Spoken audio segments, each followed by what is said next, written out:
My name is Adam Levitan. Each and every Wednesday, we are here to discuss our rest of season top 150 rankings and how those play into the season-long trade market, our redraft trade calculator, buy lows, sell highs, and more. Be sure to stay tuned to the end of this program. We will answer some listener questions and submit our 2 moves to make this week. Rest of season top 150 rankings are indeed updated. I want to start with kind of a macro thing going on in the NFL. And people have commented on this to me, so I wanted to talk about it here. Each week, our projections, our weekly projections, are dominated by the running back position. For example, last week, 14 of our top 16 half PPR top projected players were running backs. If you look at expected fantasy points each week, very few wide receivers are posting elite numbers. NFL teams are throwing shorter and shorter. It's really unprecedented how short teams are throwing now, which is spike completion percentage, which is good for full PPR. But my question here, Mark, is should we be de-emphasizing wide receiver in our trades, etc., or is it like guys like JSN and Puka worth even more? And by the way, I should say on this, it's been affected by the wide receiver injuries and situations. Like some of the best wide receivers in the NFL, Malik Neighbors, CeeDee Lamb, Tyreek Hill, Rashee Rice, Terry McLaurin, Mike Evans, Brandon Ayuk. These guys have barely played or haven't played at all. I mean, even Chase and T got buried by the Burrow stuff. And so I think when you add all this together, there's like a lot going on. But I understand what people are saying also when they say, man, every week, because I do it, every week I'm like, I want to play running back in my flex and DFS every single week, you know? So Mark, where do you think we're at on rest of season versus redraft versus weekly stuff on the running back versus wide receiver conversation? It's certainly tricky. And I think just kind of taking a macro approach, our rest season rankings, I think, are very different than our weekly projections and DFS rankings specifically. And kind of when I'm looking through our ranks and how we do it a lot on the back end is saying, okay, do we, would we trade this wide receiver for this running back straight up in the rankings? And as we go through, we're constantly kind of evaluating, okay, how would we treat these players in the trade market as well within their position? And at the running back position as well, it's really tricky because you get guys like Kimani Vidal and Rico and Rachaad White who project amazing for a 1 week sample, but then when the starters come back into play, they're pretty much irrelevant and destined for your bench, where you may have a wide receiver 2 or 3 on a given week who projects worse than that running back, but has better rest of season fantasy value because their value is going to hold longer over time, assuming obviously they don't get injured or their quarterback doesn't go down either. So, I think it's just a different conversation in terms of weekly projections and rest of season rankings. And yeah, we're trying to balance that as best as possible. But I think when you can just get these high end fantasy performers off waiver wires as you can with running backs, like this week, I'm thinking, okay, with Puka Nacua likely to miss week 7, are we picking up Jordan Whittington and projecting him for 20 points or whatever as we would Puka? No, but if Chuba Hubbard misses again, Rico Dowdle is going to project as a clear RB1 play. So I think it's just like a replacement level thing, and the week to week dynamic is way different than our rest of season values on these players.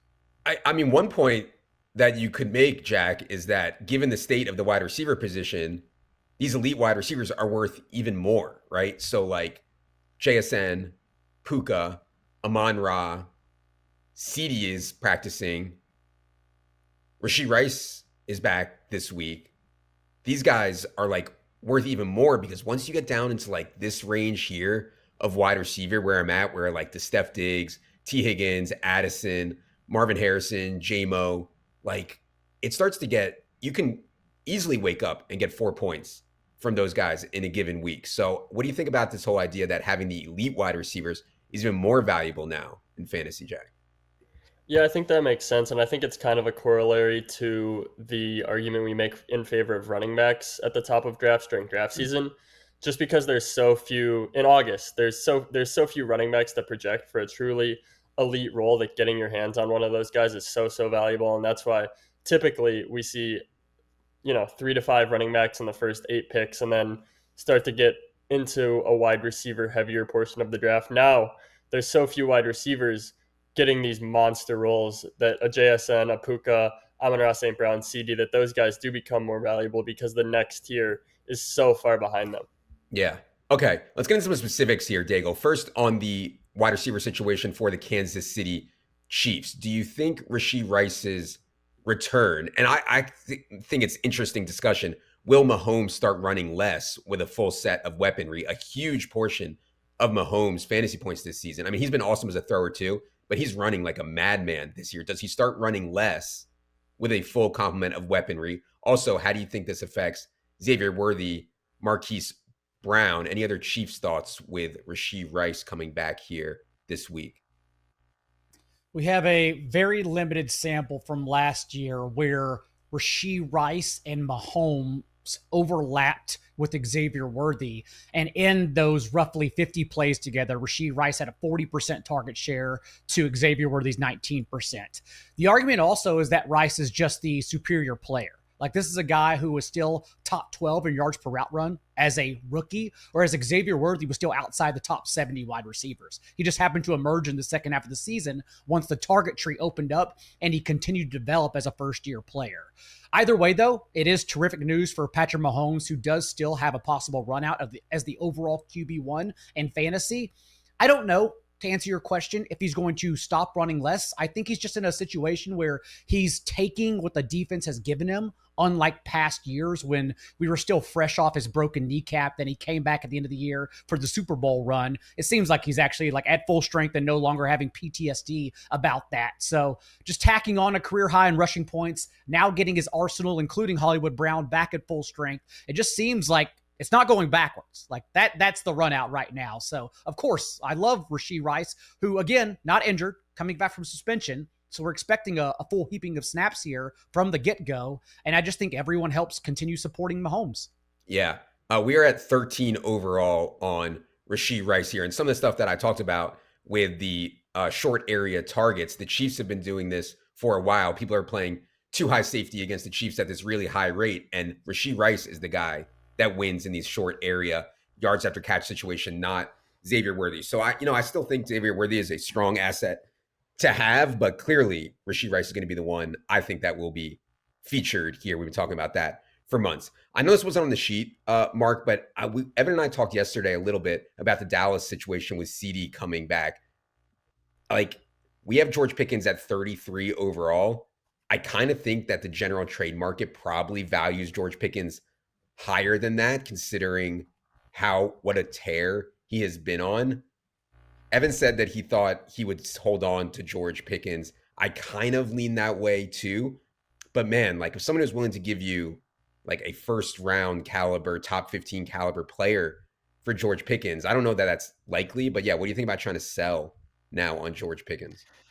I actually made a trade last week in one of my home leagues where I traded George Pickens and Jamar Chase for CeeDee Lamb, Jamison Williams, and Rachaad White because I needed some running back help, and I thought that Lamb and Jamar Chase were kind of similar, rest of the season, assuming Lamb was back in week 7, which it seems like he might be. So I think it's fine to sell George Pickens potentially high in that regard. Like you said, if you could get a top 15 to 20 player, Pickens is certainly someone I'm happy to have on my teams as well. Part of the reason I felt comfortable trading him is because I have him in like 4 or 5 different leagues. So I still have plenty of exposure there to Pickens. And, overall this Dallas offense, like we've seen in years past, some great fantasy offenses feature 2 wide receiver ones from the same team. And I think this Dallas offense could do that again with how many points their defense is giving up at this point in time. I think the main question here is like, does Jake Ferguson fall off much at all? Does the targets for Pickens fall off? I think probably only two of like Lamb, Pickens, and Ferguson can be strong fantasy contributors, but maybe Dak could support all 3 given the state of the Cowboys. So, I think holding Pickens or trying to sell or buy high is honestly fine. I could see going all different directions depending on your roster and your needs. Yeah, I mean, my thought is just this defense is so bad and Dak is playing so well. I would not rule out that they can actually support all 3 of these guys, Lamb, Pickens, and Ferguson. People have called the Coors Field of DFS. Let's move it to Dallas, man. I mean, they're going to give up 30 points. They just give 30 points to Bryce Young. They're going to give up 30 points in a lot of games, and Dak is playing at such a high level. It would pain me to trade away George Pickens, but if someone's offering like Rashee Rice for George Pickens, that's something that I would do here at like a sell high moment as CeeDee Lamb returns. Daigle, let's go to 49ers wide receivers. This is a mess, man. Yep. At this point, I'm just going to play it as if Brandon Ayuk is toast. Like, even if he comes back, I don't know what shell he's going to be of himself. I have not heard anything positive. People keep spouting this week 10 stuff on Brandon Ayuk that Shanahan keeps saying. I just think that's like what he wants to say to the media. I don't think he actually means we're going to see him in week 10 or anything's going to happen there. Meanwhile, we get George Kittle coming back. Also, they have been very throw heavy, or at least throw heavy for them. Ricky Pearsall is coming back. Juwan Jennings was so banged up last week, ankle, ribs, shoulder, etc. So Kendrick Bourne was a hot topic on waivers this week. I actually, in one season league I'm in, just last week I was in a spot. I just picked up Kendrick Bourne and started him. So I get it if Kendrick Bourne is a not in my league guy. But yeah, Daigle, what do you think about 49ers wide receivers rest of season? Kendrick Bourne, aka Randy Moss, has been a top 12 wide receiver in back-to-back games now with 23 and 24% of the team's targets. The only point to make for the 49ers is that nothing is absolute. There are so many moving pieces to project any direction properly that you can just continue riding what's going on until otherwise resolved. And right now, with George Kittle possibly returning, as you mentioned, we don't even know if Ayuk is going to play this year. Juwan Jennings just ran 3 fewer routes this past game than Bourne, and it didn't matter at all for Mac Jones. And then Pearsall's continuing to get his knee evaluated. So right now it seems like it is Bourne and to a lesser extent Jennings. That target tree could obviously be shaken up when Brock Purdy returns. Maybe he prefers Jennings. But again, right now, nothing is resolved. And so just continue riding the hot hand until we learn more information. And the hot hand is Kendrick Bourne. I say this only half jokingly, Daigle. Is Kendrick Bourne a Mac Jones merchant? And more importantly, is Brian Thomas a Mac Jones merchant? I don't think you can get back-to-back games with 140 receiving yards and leading the team in targets by simply being a merchant.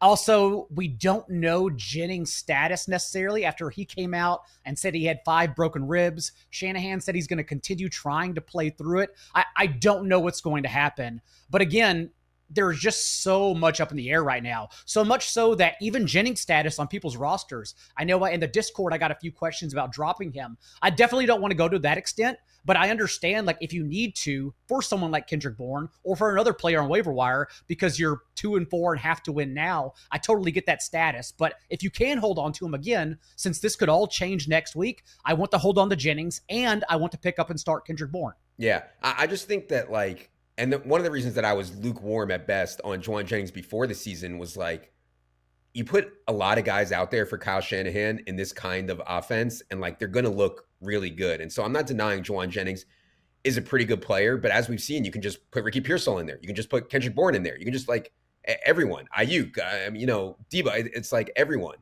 and they perform well in this scheme. So I think Juwan Jennings just like legit hurt, and I think he was tilted that he tried to play through this to become a decoy in this game. We'll see what happens going forward, but I like having Kendrick Bourne on the team here as well. Let's go to Bears wide receivers here, Jack. I think Luther Burden. So it was a good night for Luther Burden, not in that he saw his snap rate spike, which it did not, but he did see a few more routes than usual, and he performed well on those routes. Also, DJ Moore ended up, there's apparently like some testicular torsion thing. It's funny. I actually know someone who had this happen to them where their testicles actually got spun around so much he had to go to the hospital to get them untangled. Crazy. But anyways, I think that's what might have happened to DJ Moore, allegedly. We don't really know. But also at the same time, we've heard trade rumors around DJ Moore, and Olamide Zaccheaus, continues to underperform with some drops, etc. So I thought it was a really good night for Luther Burden. Rome had the touchdown called back. Where you at on Burden? We do have Burden in the top 150 now, which I do think is right up here at 109 overall. Jack, where you at on Bears wide receivers? Yeah, I think it's good that Burden played well, especially considering Zacchaeus is only averaging 5.1 yards per target on the season. It is worth noting that the Bears just went pretty wide receiver heavy against Washington. Zacchaeus also played a season high 84% of snaps. It was really Cole Kmet who was the big loser here. Loveland was obviously back, but even with that, the Bears went less tight end centric than usual and really just played all of Rome, DJ Moore, Zacchaeus, and Luther Burden more than they usually have. But like you said, I mean, Burden has multiple outs to becoming an every down player this season. DJ Moore could get traded. We'll see what happens with the DJ Moore situation injury wise. And Zacchaeus has earned targets at a pretty shocking rate, honestly, given his history, but he hasn't been very efficient with his targets. So at some point, you'd think the Bears spent an early second round pick on this guy who's playing very well. Zacchaeus is out there getting targets, but not doing a whole lot with them. You'd think at some point they'd start to give more snaps and routes to the rookie. So Yeah. it's kind of just a hold situation until we actually see that come to fruition. But I think he's a good buy low if anyone's willing to sell at a reasonable rate, and definitely a good hold if you already have him. Yeah, and he fits what I was talking about, where like these guys that work in the short area and then are good after the catch. That describes Luther Burden, you know. So I think that makes sense, for sure. Mark, let's go to Bucs wide receiver, which has been a mess as well, similar to San Francisco with all the injuries going on. Mike Evans has a chance to come back this week. Emeka Egbuka is going to miss the game. At this point, man, the Chris Godwin stuff is just, we have one positive data point in the last year on Chris Godwin, and that was the Bucs giving him a contract. Every other thing that's happened with Chris Godwin, including the way he played in the 2 games that he was out there, has been bad. Like, not okay, not mad, like bad. Every other data point has been straight bad. So I'm kind of just like, I don't think we're going to get much out of Chris Godwin this season at all. The Egbuka versus Mike Evans stuff is tricky with all the injuries going on. Mark, what do you think about handling Bucs wide receivers?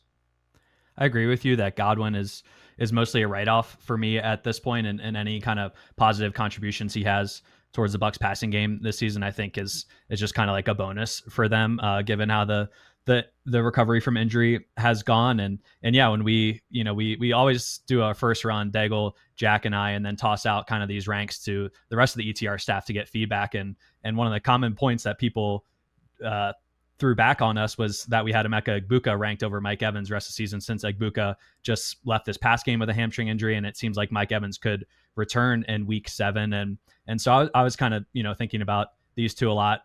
Bottom line, I would love to have both on my team, but in terms of comparing the two moving forward, the Bucs have a week 9 bye, so let's assume Egbuka is back from week 10 on and the rest of the season, and they have a positive fantasy playoff schedule against the Falcons, Panthers, and Dolphins. Like, Egbuka has shown me enough that I don't think it's crazy to value him straight up over Mike Evans rest of the season, assuming they're both healthy. If we get Evans back in week 7, I think we'll end up moving him up slightly in the ranks. That's something we discussed on our call as well. We're still just uncertain if he's going to play this Monday night game at Detroit. If he does, I think we'll move him up the rank slightly. But I think Egbuka and Evans are both pretty clear wide receiver 2s at this point. We've seen the Bucs, be a shootout team once again. Their defense is clearly a pass funnel again this season. So I'd like to have Egbuka and Evans on my teams. If people are worried about Egbuka at this point with the hamstring injury, I think with their buy in week 9, I'm fine kind of like buying there if people are willing to get off him. But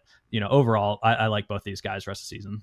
I think that's the point too, Adam, is that we are assuming, and we don't know yet, but I don't think we see Godwin, if we even see him again, until week 10 after the bye. I don't think we see Bucky Irving again until week 10 after the bye. And so we're kind of operating in a short-term window where Mike Evans is going to hog all the targets and Rachaad White can be startable for the next 2-game stretch. So how you handle the Bucs in general really depends on your record and your roster. Yeah, I mean, zooming out, I want to have Bucs offensive players. Baker Mayfield is playing at this outrageous level. They have this great schedule. I mean, people are like coming at me now being like, why aren't you saying Baker Mayfield is the wide receiver kingmaker? I'm like, buddy, I've been saying that. He's the wide receiver kingmaker light Baker Mayfield, the way that he's playing. Yeah, I think we need to find out more about the severity of Egbuka's injury. Obviously, this is a fluid situation. I don't know if it's like a mild hamstring thing or a severe hamstring thing yet, but hopefully we'll find out more there soon. So some fluid rankings, I think, on Bucs wide receiver. But yeah, like McMillan is probably done. Godwin, I'm worried about. So like I want to have Igbuka and Evans on my team for the stretch run, like for sure. And I think that's just like the better macro point. Reminder, this show is brought to you by our friends at DraftKings. The NFL season is here, and there is no way to get closer to the action than with the DraftKings Daily Fantasy, the ultimate destination for football fans. Right now, our partners at DK are giving new customers a chance to play free for their share of millions in prizes with their first deposit on the DK Daily Fantasy app. Download the app and enter promo code ETR or scan the QR code to play free for your share of millions with your first deposit. That's new DraftKings customers. Just download the Daily Fantasy app for your free shot today. Gambling problem? Call 1-800-GAMBLER. In New York, call 877-8-HOPE-NY or text HOPE-NY at 467-369. In Connecticut, help is available for problem gambling. Call 888-789-7777 or visit ccpg.org. 18 plus in most eligible states, but age varies by jurisdiction. Eligibility restrictions apply. Void where prohibited. Minimum $5 deposit required. One single use $3 ticket rewarded. Ticket rewards are site credits valid for use on eligible DraftKings contests. Ticket rewards expire 14 days after being issued. Ends on December 31st, 11:59 p.m. Eastern Time. See terms at DraftKings.com/promotions. Sponsored by DraftKings. All right. Daigle, let's go to the Rico versus Chuba situation. Seems clear to me, man. Toothpaste is out of the tube. Now, you're going to get reports that they're both going to play, blah, blah, blah. We know what the deal is. Of course, they're both going to play. And like, I feel like when these national reporters get this news, like, oh yeah, Chuba's going to play, they're like, oh, it's going to be 50-50. They don't realize when they tweet stuff, how much money it moves and how much rankings it moves and all this. And so, like I made the point on Team by Team yesterday when we didn't move anything when Rashee tweeted that Zay Flower was going to be limited, I think you have to understand this stuff. So my take, Daigle, was cat's out of the bag. We should definitely have Rico ahead of Chuba. It's not even close to me. This dude is like the MVP of the NFL over the last 2 weeks. Do you think, though, that Chuba still has a role when he's healthy here? And would you be selling high if you could on Rico Dowdle, a.k.a. Jim Brown, a.k.a. Barry Sanders, a.k.a. Emmitt Smith right now? I would be dangling him to see at least what kind of offers I can get, especially again if you're a winning team and here's Igbuka coming back in a few weeks, CeeDee Lamb possibly out there, Brock Bowers if you need a tight end. I'm at least weighing the kind of talent I can get for Dowdle, because I don't think I'm as confident as you it's going to be all Dowdle. Like, I still think it's going to be 70-30. Yeah, 70-30, I agree. And even then, you're talking about trying to breach the firewall. If you look at the rest of season rankings, it really gets to Kyren Williams, and then every other running back is in a committee. Like, ask anyone who's trying to start Kenneth Walker and Zach Charbonnet every week how it feels. And it feels similar to Tony Pollard and Tajay Spears, the Pittsburgh backfield, the Cardinals backfield. They're all just the same. I think it's going to be a step ahead of that in favor of Dowdle, but I still fear at only being paid, 1 year deal, $2.7 million this season, that Dowdle's still a guy who's not going to get a heavy weight of the team's touches moving forward, and that they'll still use a committee on early downs to get Hubbard somewhat involved. Yeah, I think 70-30 is right, but that's like as most you can ask for a lot of running backs these days. And yeah, I'm not convinced that Chuba Hubbard's even better than Rico Dowdle. Like Rico just might be a better straight up player. I also think one point kind of lost in here. Panthers can really run the ball, man. Like, there's something about their scheme, their line. I mean, they can really run the ball despite having offensive line injuries, despite having, average talent at best at the running back position. I mean, they're going to be successful running the ball, I think, and trying to hide Bryce is their best game plan. So yeah, interesting spot there for sure. Jack, let's go to the rookie running backs. Woody Marks, TreVeyon Henderson, Bashal Tutin. Texans were on a bye. I don't think we're going to see like a big post-bye bump for Woody Marks. I think when they're winning games, when they're controlling games, you're still going to see a decent amount of Nick Chubb in base. But when they're losing And maybe as the season slips away a bit later in the season, we get even more Woody marks. We have a pretty big gap here between Woody and Nick Chubb. And I think that's right just because of the way they score points. Nick Chubb is going to have touchdowns to be a viable fantasy starter for you. Jack, what do you think about Marks to start? And then we'll get to the other rookie running backs. Yeah, I think at this point it's pretty clear Marks is the preferred pass down option. I think given what we saw between weeks 4 and 5, where Woody was well ahead, even on rushing downs in week 4 and played very well against the Titans. And then they went back to Chubb in week 5. I think that kind of shows the ceiling that exists right now with Woody Marks, where Chubb hasn't been horrific enough for them to completely lean all the way into Woody Marks. And even dating back to his time at USC, he was never like a complete workhorse. His calling card coming out of college was that he was an elite pass down back. He was never this 20 touch a game guy at USC. And I think that is kind of the role that he's going to continue to be in the short term. If Chubb goes down, or if Chubb's efficiency starts to decline as the carries start to wear on his body, or if Woody Marks has more games like he had against Tennessee, I think that's when we could maybe start to see the ceiling a bit more. But I think for now, it's hard to see the true high-end upside in the short term with Woody Marks as long as Chubb remains at least 50-50 with their rush work. Yeah, I like Woody Marks as someone to target or someone to hold. Maybe his value is a little bit dampened right now based on what happened in week 5. And I like trying to get Woody Marks on my team. Just like there's so many ways that this can go well for him down the stretch. I agree with Jack in the short term. It's going to be, and in weekly projections, it's not going to look that great for Woody Marks. But I think in the long term, it'll look better for him. The other rookie runner, TreVeyon Henderson, Jack, I mean, I just don't think he's good enough right now, and they want him to get better. He still got massively outsnapped by Ramondre Stevenson here last week. We have them back to back in the rankings, Ramondre and TreVeyon. I know we talk about this seemingly every week. I'm actually honestly kind of tired of talking about TreVeyon Henderson, but yeah, any latest takes on Patriots backfield? Yeah, I mean, the two games where we've really seen TreVeyon play ahead of Ramondre Stevenson are the two games where Ramondre has fumbled, and in the other games, it's been clearly Ramondre ahead.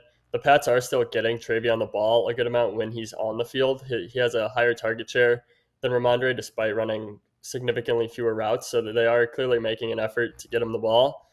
The problem is he hasn't done anything with the ball in his hands like what we expected, given how explosive he was at Ohio State. And I think as long as he doesn't have those big plays, there's no reason for the Patriots to move away from Ramondre Stevenson. So I think if you have TreVeyon, you kind of just have to hope that he regains the explosion that he showed in the preseason, that he showed in college, and hope that he shows that he is deserving of more work, because right now he hasn't really given them a big reason to move away from Ramondre.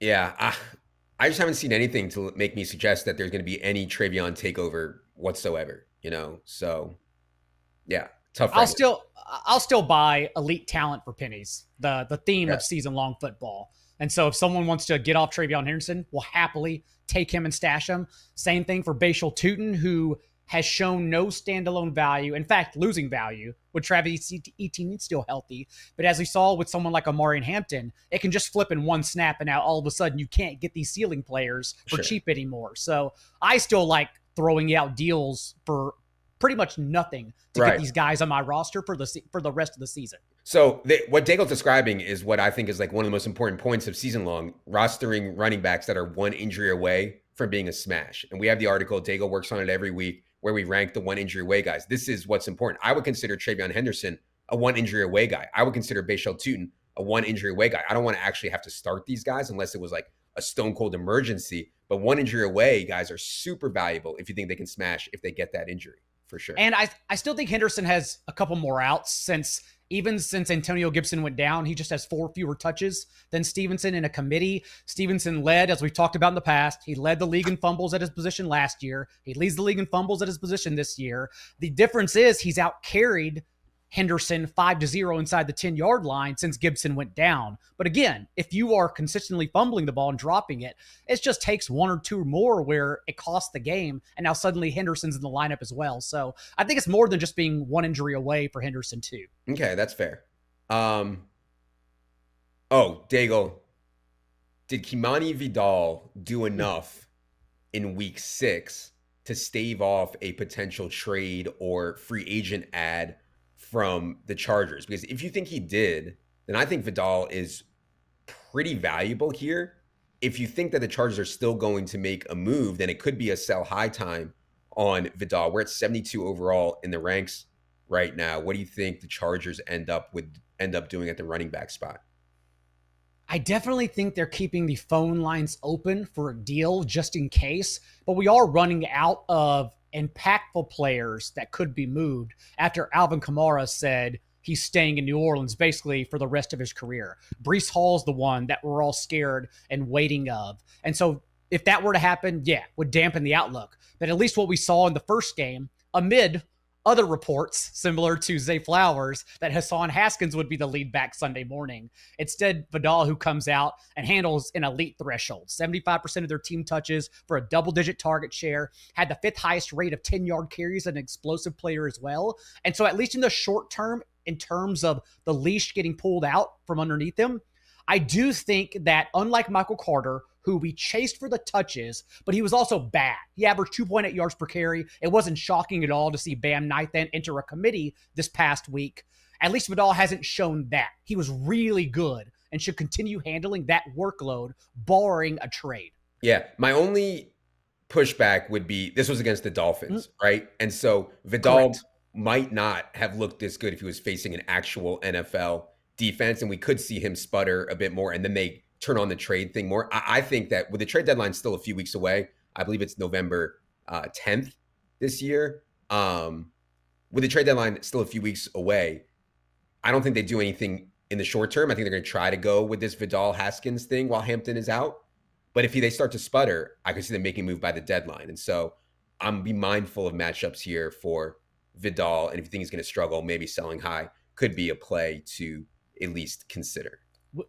We didn't talk about it, but that's also the thing about Rico Dowdle. Now, when you are that good, setting literally franchise record, beating Christian McCaffrey for a Panthers record and yards from scrimmage in back-to-back games, like that's different. You are very good against the worst spot, but he did look like Jim Brown against the Dolphins and then the Cowboys, who Brian Callahan came out and said, everyone's throwing on us because you can't run on us. No one had tried to run on them yet, and then Dowdle popped him for 6 yards per carry. So the matchups were also really elevating Dowdle. 100%. Okay, Mark, let's go to the Brock Bowers stuff. I know most Brock Bowers owners, all Brock Bowers owners are extremely frustrated right now. He tried to play through the knee thing, couldn't do it. Now he's going to sit out, almost certainly going to sit out through the Raiders bye, which is coming up here in week 8. What do you think about Bowers versus Tyler Warren rest of season? And there could be people that are like having to panic sell Brock Bowers because their team is just dusted in terms of record right now. So what do you think about handling Bowers, Warren in the tight end spot here?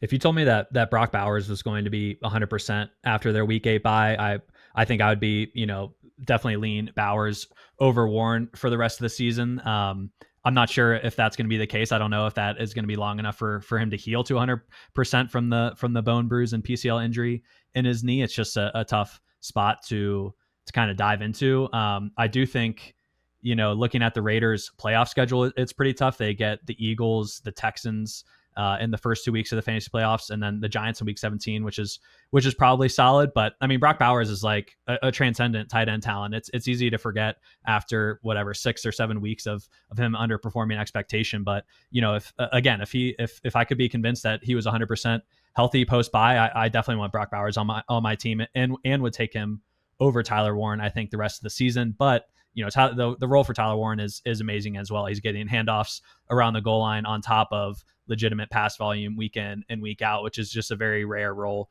for a tight end as well. So, obviously would love to have both guys on my team, but I think slight lean towards Bowers, assuming he does get back to 100% health post bye.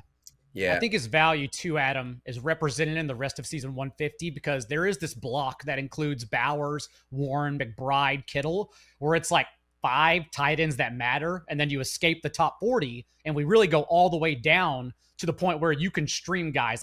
Like for instance, if someone's in a bind, you don't feel bad dropping TJ Hawkinson, Mark Andrews over their bye week, and instead picking up elite streaming options like Michael Mayer, who had a 30% target share in place of Bowers.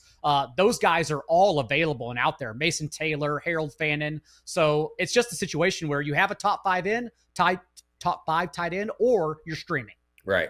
And I think that's the right way to play it also. Like, I'll talk about Fannin later. Darren Waller's up around 80% of the routes now. That happened very fast, operating as like a wide receiver 2 effectively for the Dolphins. So yeah, there's certainly a lot of options there. But yeah, especially on Bowers' injury, the PCL stuff scares me, man. I mean, this is what all the Kyle Pitts truthers have been telling me. Oh, but you don't understand, Adam. You don't understand how bad PCL injuries are. And that's what Kyle Pitts was trying to play through and all this. It's scary. It's scary. It's not like a straightforward injury, I don't think, on Bowers. It's just really hard. The injury stuff, I mean, every week when we do these rankings, I think it's by far the hardest part to analyze, because for the most part, we don't get a lot of truth out of these teams either. We hear Juwan Jennings after the game is playing with 5 broken ribs. Is like, man, that would have been sweet to know 3 weeks ago, kind of thing. We're just dealing with such a lack of information. It's guessing, and it is I think the most difficult aspect of doing these rest season rankings. Undoubtedly, injuries make all this very, very difficult, and the timelines to try to mesh it. Last one here before we get to listener questions, Jack, is the Jaxson Dart situation. So no Malik Neighbors. The rushing stuff is brutal, but his running has been so good. 50 plus yards in 3 straight games. How sustainable do you think that is? We're up here at QB 13 on Jaxson Dart, even though he's throwing to like Wan'Dale Robinson and a bunch of guys that I've never heard of. So, Jack, what do you think about Dart rest of season? Yeah, I mean, he is pretty much solely dependent on the rushing. So if that ever goes, he's in big trouble, considering he's at 6.0 yards per attempt, and his top 2 wide receivers, assuming Slayton is still out, are Wan'Dale Robinson and Lil Jordan Humphrey. It's hard to be efficient passing the ball when those are your weapons, but he has 30 carries in 3 games. He has 50 plus rushing yards in all 3 games. I mean, as long as you're running that much, you're going to be at least on the fringe of a top 12 quarterback. And so I think that's where he is, and that's where we have him, simply because of the rushing. Yeah. All right. Yeah. It's tough for me on the Dart stuff. If you had Neighbors, I'd be like, yes, let me buy on Jaxson Dart all day. It's much, much tougher without him. And in your 1 QB league, I think the streaming options are there for sure as he well. He has the highest scramble rate in the league, so he's at least showing us that it's carrying over from Ole Miss, that high floor rushing production. For sure. Yeah, and like, speaking of rushing, we have Justin Fields at quarterback 11, Dart at quarterback 13, which I think makes sense. Okay, let's get to some listener questions here. Daigle, this might be one for you. Are people asking you in the season-long streets if they should be dropping Chase Brown? Because I understand why they would be saying that. I would personally give him a longer leash here with Joe Flacco. My concern is that Pirine now is starting to seemingly creep in a little bit, at least, on Chase Brown's workload. So, Daigle, what do you think about people who are asking you, should they drop Chase Brown? Any more Chase Brown thoughts here? And this is from B. Burt Anier. Yeah, I mentioned the Kyron Williams firewall in the rankings, and that's kind of where Chase Brown fell behind after handling a season low 60% of the Bengals backfield touches. He was already having a hard enough time getting there with all the touches, and now we're talking about Samaje Perine, out of all players, cannibalizing that role. So I'm certainly worried, but I also think it's purgatory for fantasy teams, where you're not in a situation where you can drop them and you're kind of just crossing your fingers, hoping that with this easier upcoming schedule, Warren Sharp, for example, just released his rest of season schedule based on this year's defensive statistics, and we are looking at the Bengals having the 9th softest remaining schedule. So hopefully with Joe Flacco, who proved at least competent in garbage time, that he could get Jamar Chase and T. Higgins there when the Bengals are trailing. Hopefully that also opens up a little bit more for Chase Brown. So you're in a position where you can easily bench him, but I don't want to drop him. Yeah, I mean, we're at 66 overall here on Chase Brown. I agree with everything Daigle said, especially that Joe Flacco is going to make the offense get closer to the red zone more often. And then you combine that with the matchups that they have. My concern is that, Joe Flacco loses games, lose a lot of games. And if they're going to have Chase Brown on the bench when they're losing games, that concerns me a lot. But I don't think that's going to be that sticky. So I don't want to panic drop Chase Brown. Let's put it that way. Let's go to here's an interesting one, Mark. Is there any circumstance that can get Kenneth Walker out of low-end RB2 hell without an injury or a trade? I talked to Silva about this a little bit yesterday. They are not throwing the ball to the running back position. And even though it's like they're admitting publicly they know that Zach Charbonnet is not that good at running the football, but they're like, he doesn't fumble, it's safe, and we're winning. So it's like so results oriented. I don't think they have high-end outcomes giving the ball to Zach Charbonnet so much, but I don't think they're going to change either because they're playing really good football right now. So how are you thinking about Kenneth Walker, Zach Charbonnet rest of season, Mark?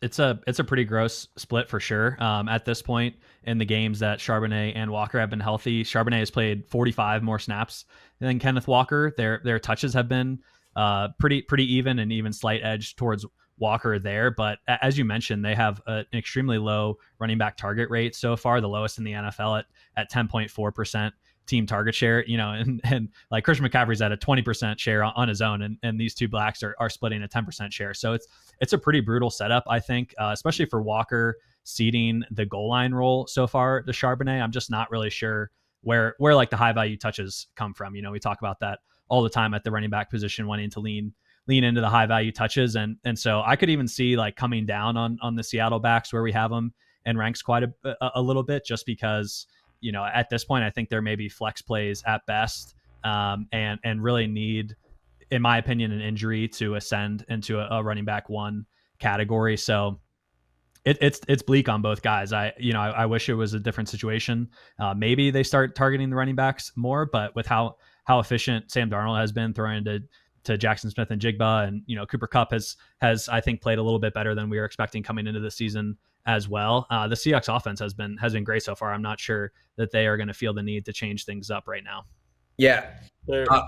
Go ahead, Jack. There was a blurb circulating on Twitter today. I forget which Seattle beat writer it was, but it was basically trying to explain why they leaned into Charbonnet last week with the rushing work instead of Kenneth Walker with the lead. And the beat writer said that it was because they valued basically holding onto the football and consistency over rushing efficiency. And so we know Walker's been more efficient, but I think they maybe see Charbonnet as more dependable. We know Walker is more of a boomer bust guy, which leads to a higher yards per carry, but also leads to a lower success rate. And so that'll kind of be frustrating if they keep, leaning into Charbonnet just because he's more consistent. For sure. The crazy part though is, and I haven't checked this in the last couple weeks, but like a couple weeks ago I checked it, and Kenneth Walker actually had a better success rate than Zach Charbonnet. So, it's like they keep talking Kenneth Walker boomer bust. I mean, Charbonnet's been even worse, but whatever. They're not changing. I think that's clear. But I do say, I will say I like keeping these guys relatively high in the rest of season top 150, because if one or the other gets hurt, the other one's going to be like a top 12 player, so that's why I like keeping them a little bit higher there in the rest of season top 150. The one injury away stuff is super valuable. All right. We're going to do a little bit more trade stuff today. We know you all have trades to evaluate. Hopefully, I know this is specific to people, but hopefully the way we talk through it, we're going to use the trade calculator, will help some people. So Mark, if you want to read this to me, I am going to tech Lord over to the trade calculator, and we can talk about this one from K Rubes. Yeah, it's a PPR league, and just a reminder, these ranks are half PPR focus as well as the trade values associated with them. But on one side, K Rubes would get Quinshon Judkins and Breece Hall, and he would trade away Justin Jefferson. Yeah, so I do think that we are going, and we, by the way, if you're anybody watching this on YouTube, you see the trade calculator there. We have this almost dead even here in the calculator. I do think JJ McCarthy is going to come back and play.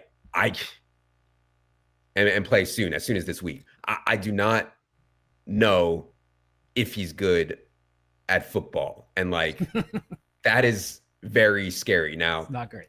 I did not think that Nick Mullins was good at football. I did not think that Josh Dobbs was good at football, and they certainly supported Justin Jefferson in their starts here as well. Daigle, any thoughts on this one, Hall and Judkins for Justin Jefferson?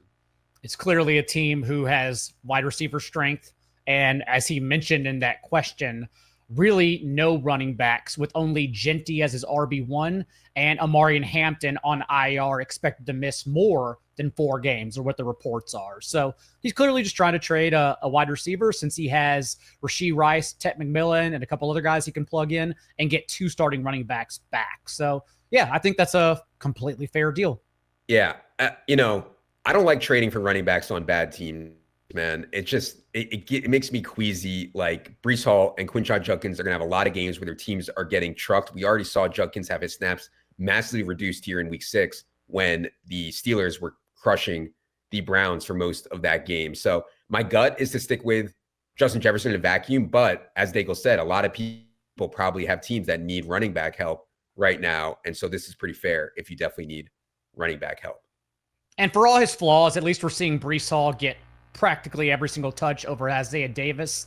Quinshon Judkins was surprisingly in a committee this past game, but also at least this upcoming week, it's his turn to be Barry Sanders against the Dolphins. So yeah, you could easily just plug him in.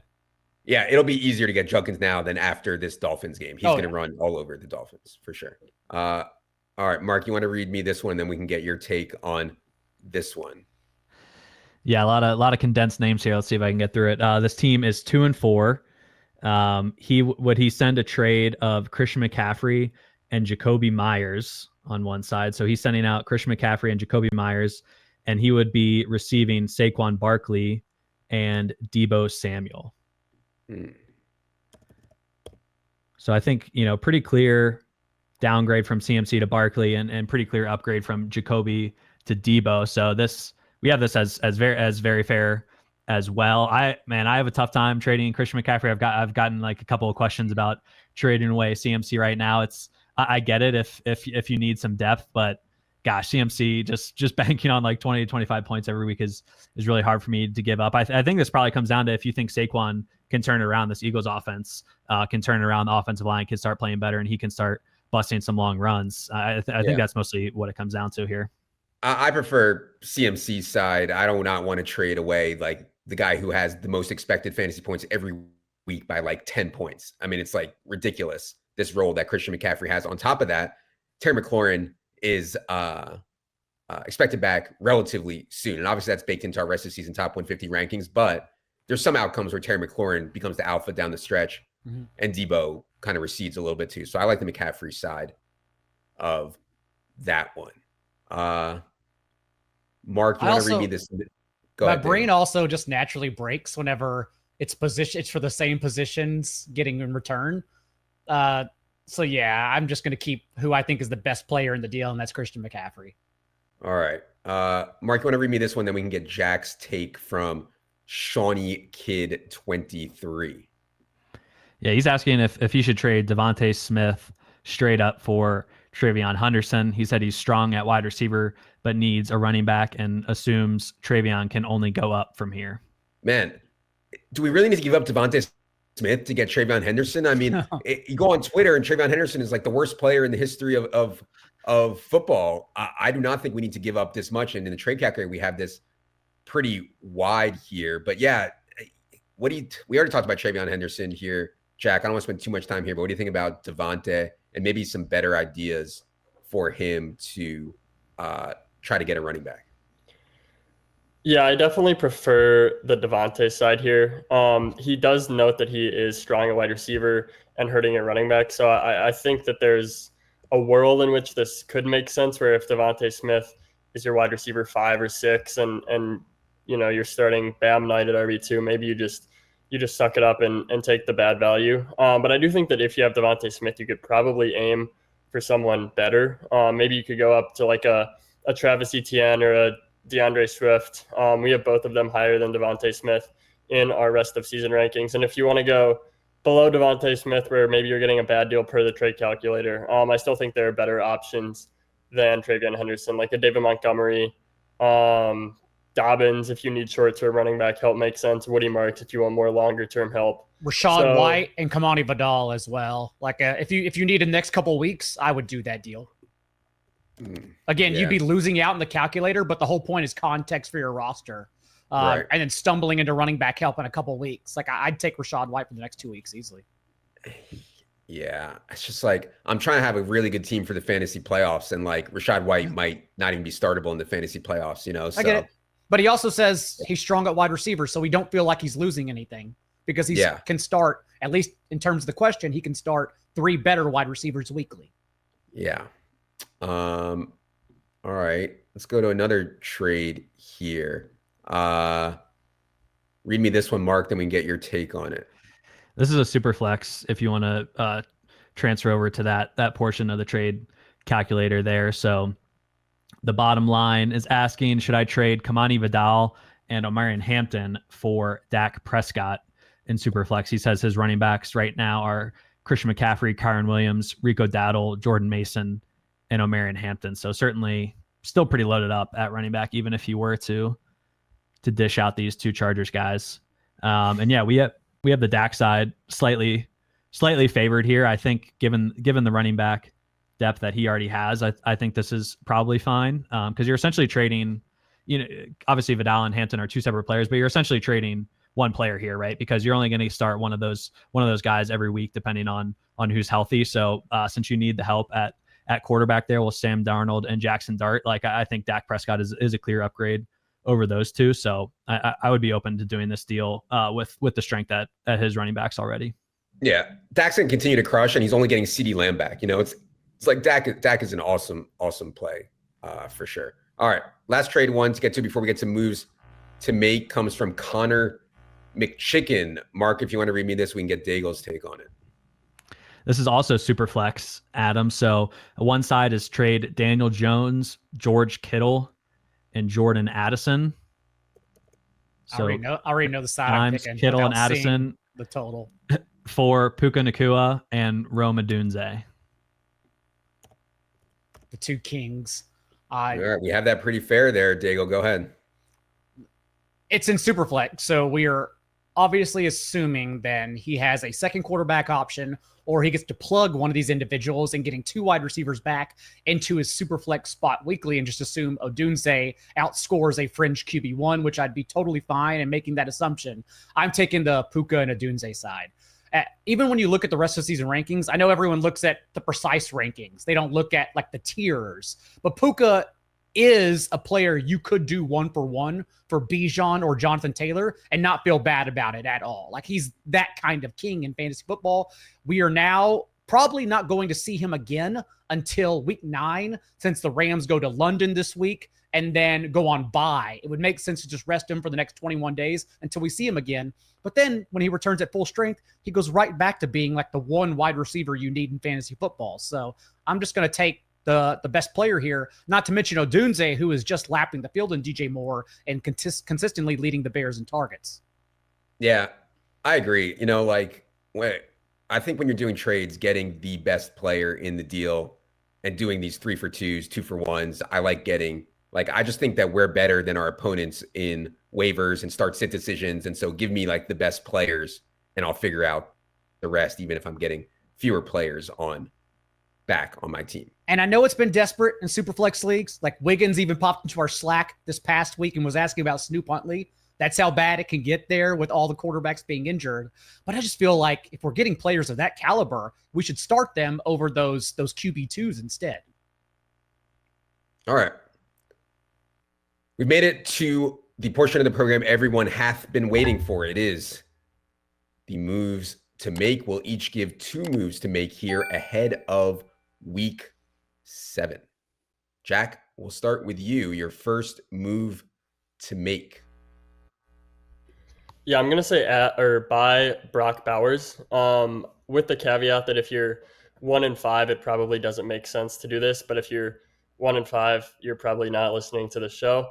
You might have already checked out for the most part. But Bowers had an okay role in week 1, but he still went over 100 receiving yards.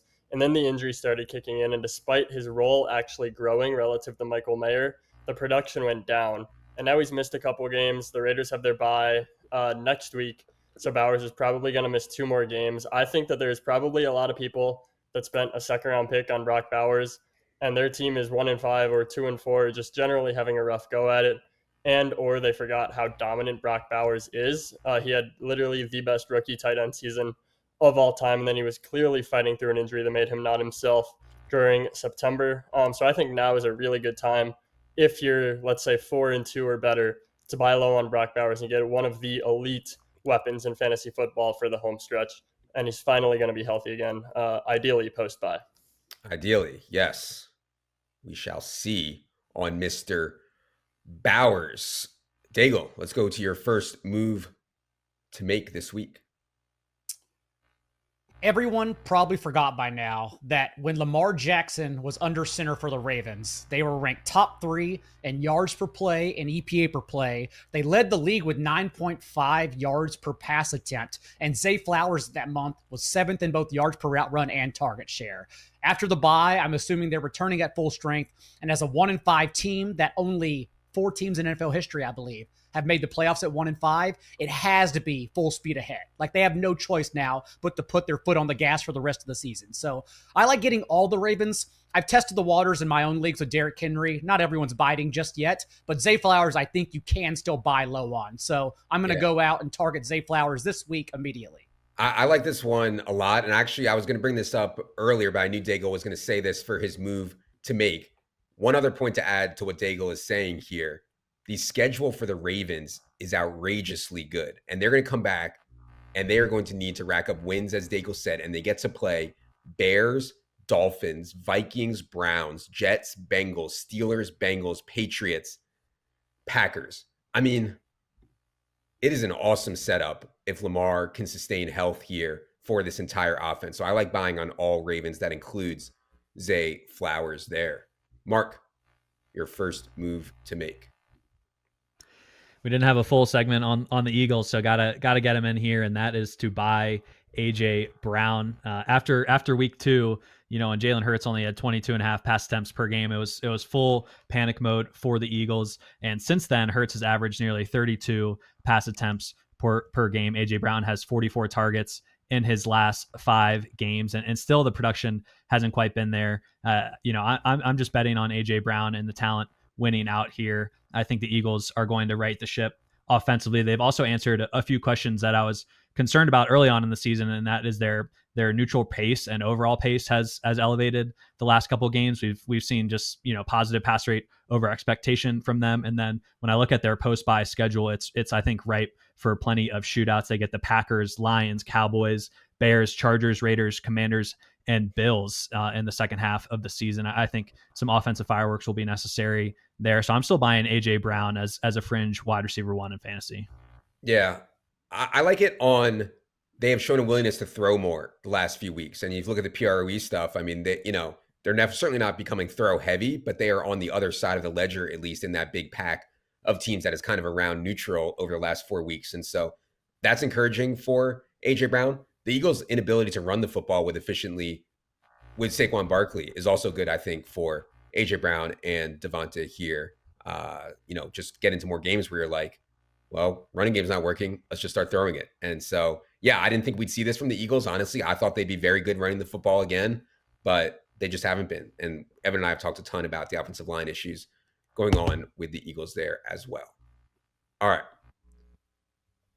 My first move to make is going to be buy Harold Fannin. We have him here at 127 overall. In the rest of the season, top 150. Really a simple move here for me. David Njoku has a banged up knee right now. David Njoku is a prime trade candidate by the deadline. Dylan Gabriel has one of the highest tight end target rates in the entire league. This team sucks, and it was a great sign. They let Dylan Gabriel drop back 58 times against the Steelers last week. Oh, Jerry Jeudy, confirmed bad at football. Just like a really clean setup for Harold Fannin to be a difference maker at the annually weak tight end spots. So I like getting Harold Fannin on your team right now. I think he was actually on waivers in one of my leagues this week, which actually surprised me a little bit. But like Daigle said, there's that whole pack of guys that you can just stream in and out. I might want to keep fanning on my team though and kind of see how this develops, see if Njoku's knee and or trade happens. Jack, your second move to make. Yeah, my second one is also kind of simple. I assume it's pretty popular this week.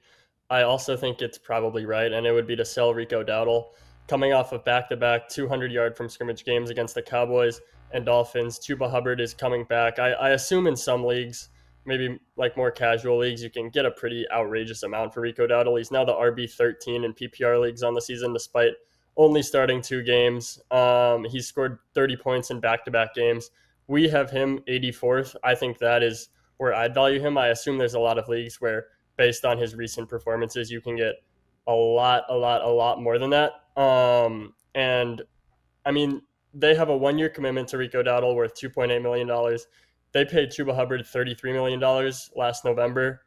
I agree that Rico Dowdle is probably the superior rushing talent, and the Panthers should stick with him. I think they will stick with him, but I don't think that they're going to fully be willing to bench Chuba Hubbard in favor of the guy that they have no commitment to beyond this year. Yeah. It's just, like we said earlier, there's 2 things that you could say negative about Rico Dowdle. One, the matchups were insane. He's not going to get matchups like that again. Home against Miami, home against Dallas, the best you can do. And 2, Chuba Hubbard's going to come back and play. Yeah, I don't think he's going to come back and be the feature back.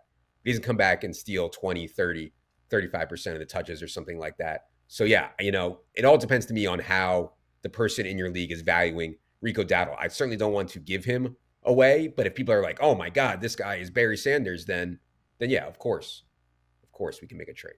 Daigle, your second and final move to make. Leave that Panthers page up because I'm going to try and buy Ted McMillan high. To this point, everyone had argued the same thing for Ted McMillan. 23% target share, 42% of their air yards, but he was still a wide receiver 3 in points per game, fringe wide receiver 2, because the Panthers had not unlocked his specific talent yet and comping to Mike Evans and being used inside the red zone and end zone as a player who can body any defender in the league. But against the Cowboys, at least in one game, they go to him twice in the end zone. Only Trey McBride in the entire league had more end zone targets than Ted McMillan in week 6. And of course, he turns that into 2 touchdowns. Whereas in weeks 1 through 5, Hunter Renfrow and Xavier Legette had as many end zone targets as Ted McMillan did. So I'm going to cross my fingers, hope the Panthers finally understand who McMillan is and where to use him in order to reach that top 12 ceiling. And I'm going to try to buy ahead of him reaching that ceiling. Yeah, I agree with all that. My only concern on McMillan is I think the Panthers' best game plan is hide Bryce Young, run the crap out of the football. But there's going to get into spots where they're losing by a lot and they're going to have to drop back Bryce Young a ton. I certainly love Ted McMillan as a talent. Mark, your final move to make this week. Going to buy another wide receiver, and that is Rome Odunze. Here, I think, maybe just coming off 1 down game in the bye week, people maybe aren't valuing Rome as a clear wide receiver 1 in fantasy, but I think he is. We kind of talked about the wide receiver running back dynamic in season-long leagues, and Rome Odunze, I'm convinced is a very good wide receiver, top 10 pick last year. He's 10th right now in expected fantasy points on the season as well among wide receivers. So I think maybe just after 1 down game, people are going to be eager to be out there buying Luther Burden, maybe Colson Loveland for the rookie post-buy bump. I just want to latch myself on to Rome Odunze as the best Bear fantasy player to have on my teams, and maybe you can slide him by at a little bit of a value after 1 down game. Yeah, and what if that touchdown play would have stood on Monday night, it'd be much harder to buy him now, and it should have stood. I mean, I did not see a penalty on that play whatsoever, and so yeah. My final move to make. I realize that I've probably done this one before. I think I have done this one before, so I apologize to the people, but it's going to be, again, sell Ashton Genty. I'm getting pretty worried about Geno now, and I'm like a Geno guy. I actually thought that Geno was going to come in and have a really good year and elevate and stabilize the tight end position for the Raiders. Geno Smith's average depth of target in week 6 was below 3 yards. I'm not sure I've ever seen that. And I mean, they just have these massive offensive line problems. And so even against the Titans, Raiders controlled the whole game. The Titans didn't have T'Vondre Sweat. Genty's still just 3.3 yards per carry. Is he even going to get another spot like this where they're expected to win and control the game? their next 3 games at Chiefs, versus Jaguars, at Broncos. How many points are the Raiders even going to score there? How many plays are they going to get off? They also have to play week 12 against the Browns, week 14 against the Broncos, week 15 against the Eagles, week 16 against the Texans. It's just such a brutal spot to try to get a spot where I'm like, yeah, I want to play Ashton Genty here in DFS. And like, I don't really see very many of those, maybe like 2, maybe the rest of the season. And so when that's the case, I think trying to sell Genty now before it's too late and he craters under these matchups is a fine move. All right. That's going to do it for another edition of the rest of season Top 150 show. If you need more help with your season-long teams, ensure you have the draft kit. Daigle is there for you to help with start-sit decisions in the Discord Q&As, trade decisions, waivers, etc. For Daigle, for Jack, for Mark, for everyone behind the scenes at ETR, I am Adam. Good luck, everybody.